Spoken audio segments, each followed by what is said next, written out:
Pemirsa,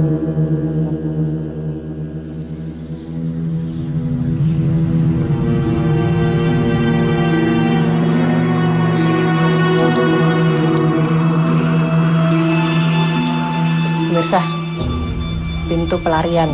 Jadi ini sebenarnya pada saat prajurit Jepang melarikan diri ketika diserbu oleh pejuang Indonesia. Saya penasaran ujungnya seperti apa. Ikut yuk.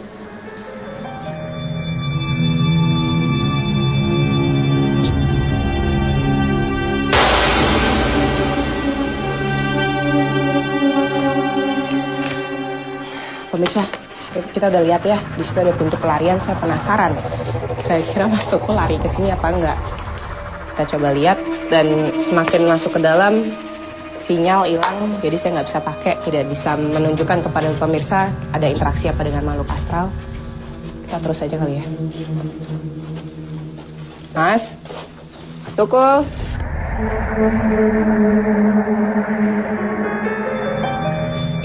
Dia kena air. Nah, pemirsa bisa lihat langsung, ini nggak ada pembatas, jadi mesti hati-hati karena curam. Dan kalau tidak salah ketinggiannya sekitar 40-45 meter. Dan di bawah itu ngarai, tapi bukan sungai langsung. Jadi ini kalau ke bawah, jadi kemungkinan besar kalau pada saat penjajah Jepang sedang diserbu, mereka langsung lari semua ke sini, entah loncat, entah mungkin mereka menggunakan tali, tapi yang pasti mereka langsung turun ke bawah, melarikan diri. Dan kita bisa lihat ini ya, di bawah ini bukan apa ya, seperti hutan dan di seberang ada sungai. Nah, sungai tersebut ngarai adalah sambungan dari yang tempat penyiksaan yang pada saat korban-korban di lubang Jepang ini dibuang yang langsung menuju sungai.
Assalamualaikum. Waalaikumsalam. Udah ketemu apa di sana? Banyak. Jadi ke tempat pintu lorong pelarian ya, itu bawahnya tuh ngarai, curam sekali 40 meter. Pemirsa? Tembus ya? Tembus ke bawah. Pemirsa, lukisan Ustaz Salepati udah selesai. Sekarang kita tanyakan kira-kira arti dari lukisannya itu seperti apa, Ustaz? Ya. Oke, pemirsa. Dari observasi yang saya temukan atau analisis fil goib ya, tentang yang saya lihat bahwa sosok Niskala 3 ini yang merupakan korin dari tentara Jepang. Ada 3 sosok yang saya lihat, dia sangat pucat pasi tapi wajahnya sadis ya, angker gitu. Tanpa kata-kata dia terus mandangnya juga matanya sipit seperti saya. Tapi Masya Allah kesadisannya, kekuatan batinnya untuk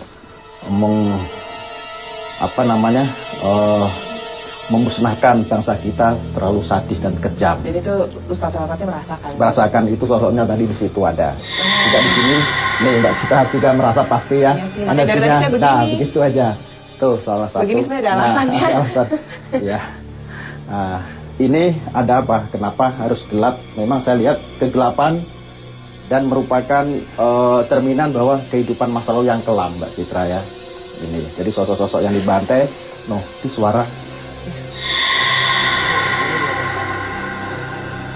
Ini merupakan cerita tangisan kesedihan yang mendalam yang belum terungkap sampai sekarang. Dan inilah sosok-sosok Korin juga yang saya lihat di situ, Mbak Citra, yang tadi saya kaget itu sempat berjalan kayak mumi gitu. Tapi ya inilah merupakan bentuk kesedihan yang mendalam yang saya lihat gitu. Ada tumpahan darah yang sangat banyak di situ. Ini kuasan terakhir apa? Kuasan terakhir itu merupakan dari gaib ya, benteng dari teruji besi sendiri, tapi merupakan darah. Darah. Masya Allah. Ini gambaran-gambaran yang saya tangkap seperti itu. Jadi pemirsa bisa melihat langsung dan merasakan dari hasil lukisan Ustadz Solepati bahwa di sini tempat ini merupakan tempat sejarah yang memang tidak boleh kita lupakan sampai sekarang. Nah, Ustadz, tadi kan waktu kita di itu ya dapur itu ke dalam itu kan ada lubang ruang pengintaian sama lubang yang ke bawah. Yang ke bawah itu buat untuk korban yang mayat. Masya Allah ya. Ini mereka belum. Nah, ya pemirsa nih, sebenarnya kita udah mau closing, mau pindah ke tempat yang lain. Tapi mungkin dia merasa saya harus diungkap. Iya. Ini saya melihat ada perempuan nih, Mbak Citra, pojok situ. Coba Mbak Citra telusuri atau observasi dia tentang dia sendiri lah.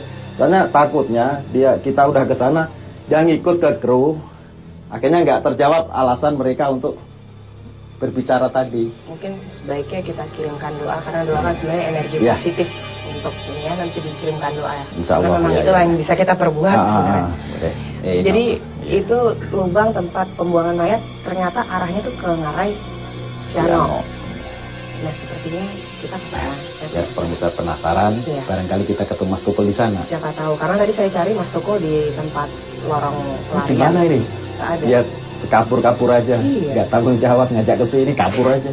Kita cari pemirsa Mas Tukul ya. Sekalian kita lihat ke Ngarai Siano. Oke. Pemirsa, setelah menelusuri Gua Jepang Bukit Tinggi, kali ini Citra Prima dan Ustadz Solepati sampai di Ngarai Sianok. Ngarai Sianok yang kerap disebut sebagai Dreamland of Sumatera memiliki panorama alam yang sangat mempesona dengan udaranya yang begitu sejuk. Kali ini Ustadz Solepati dan Citra Prima akan melakukan observasi astral di Ngarai Sianok yang dahulu diduga sebagai lokasi pembuangan mayat para tahanan tentara Jepang. Di Ngarai Sianok ini juga kabarnya banyak orang yang melakukan bunuh diri dengan menjatuhkan diri dari ketinggian. Nah, penasaran kan dengan hasil observasi astral yang dilakukan Ustadz Solepati dan Citra Prima? Jangan kemana-mana, tetap di Mr. Tukul Jalan-Jalan.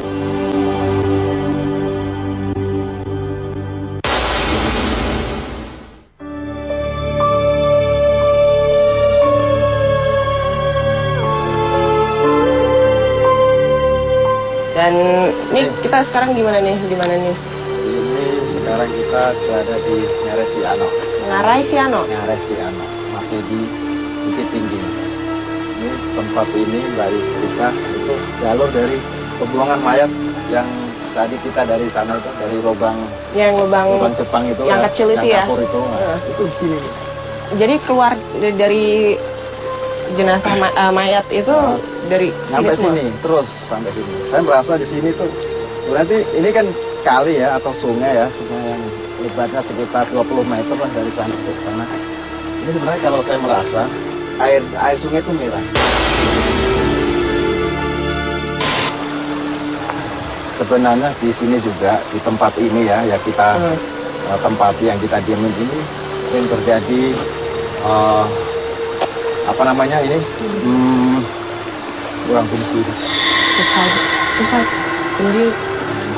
Karena apa sering terjadi bunuh diri di sini? Karena energi yang dibawa ya sekitar 50 tahun yang lalu itu masih terasa. Itu kasihan. Kalau membimbing itu sebenarnya dari residual energi masa lalu yang tertangkap zaman sekarang atau saat ini pun kita bisa menangkap seperti itu. Iya.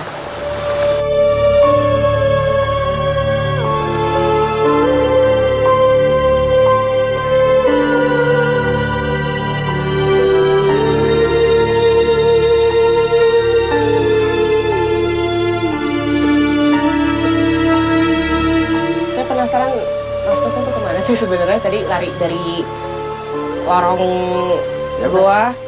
Jangan-jangan kesasar, kita coba cari-cari aja, ntar sambil coba kita telepon lagi. Bagian udah jam 3 pagi, subuh, ya menjelang subuh.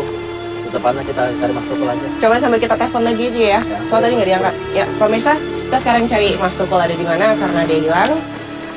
Jangan kemana-mana, tetap di Mr. Tukul jalan-jalan.